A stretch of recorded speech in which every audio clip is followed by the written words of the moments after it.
Imagine your car breaks down tomorrow or you suddenly lose your job. Would you have the money to handle that without any sort of debt? For most, the answer is actually no. In fact, a study from Bankrate found that roughly 3 in 10 Americans have more credit card debt than emergency savings. US News found that 43% of Americans don't have enough savings to pay for a $1,000 surprise expense. And Empower shows that 37% can't afford an unexpected expense over $400. Because of that, I'm about to explain what an emergency fund really is, how much you need to save, how to get started and build your funds fast, and then near the end of the video, I'll cover common mistakes you need to avoid. But before we get started, my name is Danny Sully. I run the company InvestLane with the mission to help others save and invest wisely to build lasting wealth. And all I ask is that if you do find value in this video, that you consider hitting the like, subscribe, and notifications button for future content like this. With that said, let's first cover what is an emergency fund. Now, an emergency fund is pretty much money that you set aside for unexpected expenses or any sort of life event that could come out of nowhere and greatly set you back financially. Common examples of this include a potential car repair, job loss, or medical bills that are all events that could force you into taking on high interest debt, or at the least that could really drain your bank account if that's all you have set up. Now, if there's one thing that you take away from this video, it's that when it comes to your finances, once you start taking on more and more debt, it becomes harder and harder to get out of what's called the debt trap. Where if you can successfully build an emergency fund and start having the cushion to invest for your future, that would allow your money to actually grow more and more on its own. Which that is the exact reason for why I recently started the company InvestLane, to help others learn how to save and invest wisely for their future. And so realize that building an emergency fund is just the first step to the right direction financially. And since you're watching this video, it means you're already willing to go out of your way to improve your situation. But all in all, realize that an emergency fund is solely a safety net to prevent you from taking on debt and to gain more control over your finances. It's not something that's going to produce financial growth for you. But of the best places to have an emergency fund that I'll mention later in the video, they can at least help your cash earn interest to at least keep up with inflation. And for most, by doing so, you could easily earn at least hundreds of dollars more every year from just a few clicks of a button. But now that you know what an emergency fund is, let's now go over how much you should save. Now realize that the standard guidance from most financial professionals is to have a strong 3 to 6 months of essential monthly expenses saved up. And in this visual that we created in InvestLane, you can see the typical savings would be if you had $3,000 in living expenses, you would ideally want to have saved between $9,000 to $18,000. Which, while I'm on this, notice the simple framework that we've created that shows you would ideally want to first have at least a few $1,000s in a checking account for everyday expenses, 3 to 6 months saved for emergencies with a higher yielding account like a high yield savings account. For other short-term goals, you should save as needed in places like high yield savings accounts or fixed income securities. And then after that is the opportunity cost, where you can start investing for long-term growth that could then allow your money to work for you. Now, like I said, a common rule for the majority is to save 3 to 6 months of your living expenses in an emergency fund. So if your monthly expenses are $3,000, that would mean saving $9,000 to $18,000 would be ideal, but the exact amount really depends entirely on your situation. For example, let's say that you're someone that lives with your family, has a stable income, and very low expenses. That person may only need at most 3 months saved up, which would be at most $9,000, assuming that they had $3,000 in monthly expenses. Or on the other hand, a person on their own with a full-time stable job that is consistent, they may aim for 3 to 6 months, that is $9,000 to $18,000. Where someone that is a one household income supporting a family, they may need to have even more to be safer for the risk that they're taking by having 6 to 9 months or $18,000 to $20,000. And then let's say that you are a freelancer or someone with an unpredictable income and you have a lot of financial responsibilities.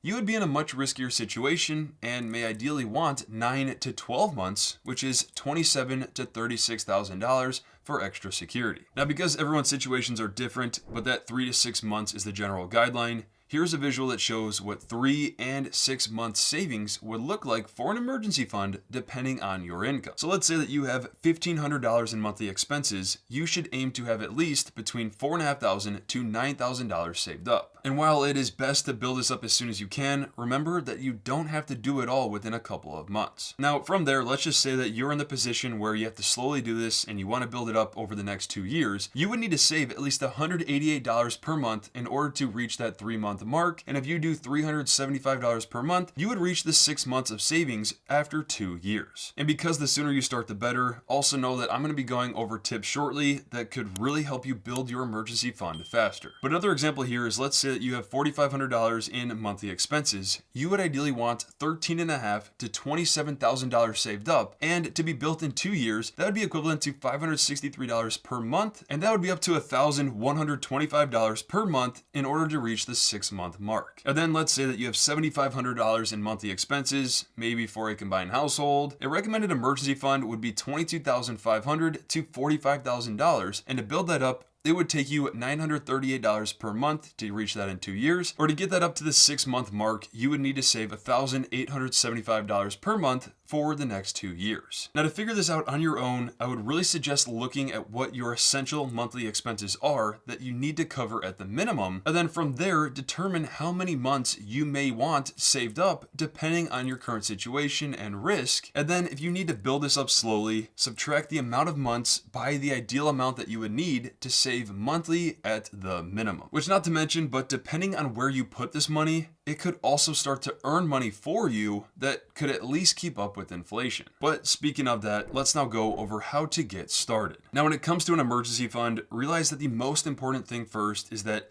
you want the funds to be liquid, which means that they're easy to access at any moment that you may need it. Because of that, accounts like high yield savings accounts, cash management accounts through brokerages, or even money market accounts, they're all great accounts to consider because they allow your money to earn more interest than having your funds just sit in a traditional savings account like Chase that earns a 0.01% of interest. And so the easiest thing that I recommend and use myself is doing this through a high yield savings account because they're super easy to set up. The funds feel like they are put somewhere separated that I'm not going to play around with. They also offer FDIC insurance up to $250,000, and all while earning competitive rates. And so, of the best accounts to consider, SoFi's high yield savings account is the one I personally use and recommend most, since they have a super easy to use and highly rated mobile app with many great features. And they also offer a very nice welcome bonus that is currently up to $300 of a cash bonus, and the potential for an APY boost to earn up to 4% of an APY for up to 6 months. At the least, it's a platform worth checking out, where other top options could be Valley Direct and Bread Savings that also earn up to 4% of an APY currently, or other options that are widely known would be Barclays, American Express, CIT Bank, Synchrony, or Capital One. The way I view the decision here is to go with SoFi if you want a clean and easy to use platform with nice features. Valley Direct, Barclays, Bread Savings, or CIT Bank, they're all solid options if you want the most competitive rates. Then Amex, Synchrony, or Capital One, they're great for the strong backing from well-known institutions. And for some, you may already have an account with them, like Amex with their credit cards or business bank account, that could make the integration much nicer. Now, I will say, if you want to learn more about any of those top options to get started with, I'm going to have a direct link to our review in the description below for you.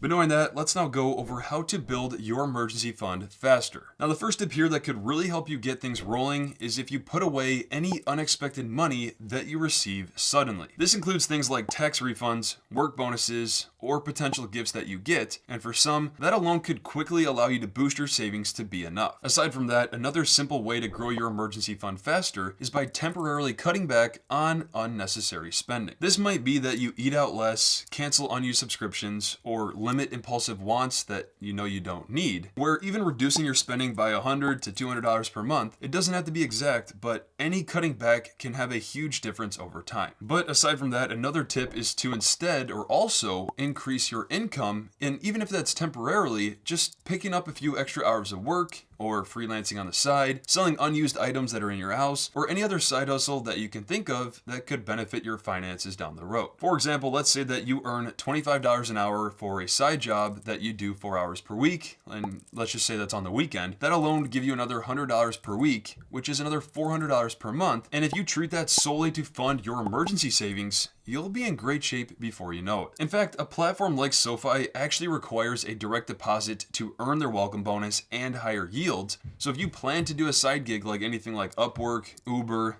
DoorDash, Rover, or Etsy, those are just a few that you can directly connect to a SoFi high yield savings account that I also personally do myself, and think that this could be super easy to do and manage on your own. But whether you decide to cut back on your spending or boost your income even temporarily, remember the impact of automating your savings, because if you treat this as another bill that you have to pay, even if it's $50 to $100 every paycheck, that can really go a long way without you even realizing what you were doing until months later, when your emergency fund is actually set up. Which, not to mention, but many of the top high yield savings accounts that I mentioned, they also allow this to be super easy to set up on a recurring basis. And then the last tip I have to mention here is to really focus on whatever account that you are using for your emergency fund, and ideally to have that as a separate account from other funds that you have, so that you are less likely to be tempted to transfer or spend the money. All in all, the more that you treat this as something to build up and forget about, the more likely you are to actually grow it faster and faster and keep it sufficient. But speaking about building a successful emergency fund, let's now finish this off with the common mistakes to avoid in order to do so. One of the biggest mistakes people make is assuming that they don't need an emergency fund, so they either never start one or they put it off until later. Unfortunately for many, they only realize how important something like that is until an unexpected expense happens, which by that point, one may be forced to rely on credit cards or other high interest debt to cover the cost, which would put you in the wrong direction financially. And so starting early, even with small amounts on a consistent basis, that can really help protect you from learning this lesson the hard way. Now, the next mistake that many actually make is using the wrong account for their savings. You see, CNBC analyzed where Americans stash their savings, and the majority came out to be traditional savings accounts over high yield savings, CDs, or money market accounts by a large margin. And as I mentioned earlier, the traditional savings accounts like Chase, Wells Fargo, or Bank of America, they pay such little interest that you wouldn't even notice a difference. And your money is actually losing value to inflation. My personal opinion is to keep the big banks like Chase for things like a checking account and credit cards. And then for a savings account, especially for an emergency fund, it is ideal for earning the higher interest and keeping things separated from other accounts that you already have. In the end, if you have $20,000 in an emergency fund that is earning 4%, that is another $800 per year, which also doesn't include the impact of taxes, but that's still much better than if you were to use Chase, that would have generated $2 for you after a full year. But aside from that, another mistake to avoid is investing your funds into assets like stocks, crypto, or any volatile investments. The purpose of an emergency fund is safety, stability, and the speed of access to the funds, not growth from investments that could decline rapidly in value. And going back to basic investing principles, having to sell at the bottom would be among the worst thing that you could do. All in all, with an emergency fund, you need predictability that you can count on for the worst case scenarios, which is the purpose of the account. And speaking of that, another mistake is actually treating your emergency fund like extra spending money for not emergencies like a vacation or limited edition shoes. The intention behind the account is solely situations like a job loss, medical bill, or major repair that could come up unexpectedly. And then the last mistake to avoid is not rebuilding your emergency fund if you ever need to use your funds. The idea here is that you always want to stay protected with a cushion so that you can allow your other savings to stay invested in the market or tied to other areas like real estate without the need to pull from any other accounts. And knock on wood, but if you have an emergency, you never know that another one could happen within a month or two, and if you're not ready, having to sell investments and trigger taxes or even penalties, that is definitely the worst thing you could do, especially in a poor market. At the end of the day, having an emergency fund may not be very exciting to you, but it is one of the most important stepping stones to building true wealth. It gives you stability, a peace of mind, and the ability to handle different types of challenges that could allow you to not have other financial problems. That alone is exactly why I recently started the company InvestLane with the mission to help others learn how to save and invest wisely to build lasting wealth for themselves and their loved ones going forward. Now, don't forget, if you want to start building your own emergency fund, a high yield savings account is a great start, and I'll have a direct link to a review so you can see some of the top options in the market that we are continuously updating over time. At the end of the day, I want you to do what's best for your finances, but do know that depending on the ones you choose, I may earn a commission for it, which is greatly appreciated. And as always, don't forget to hit the like, subscribe, and notifications button for future content like this.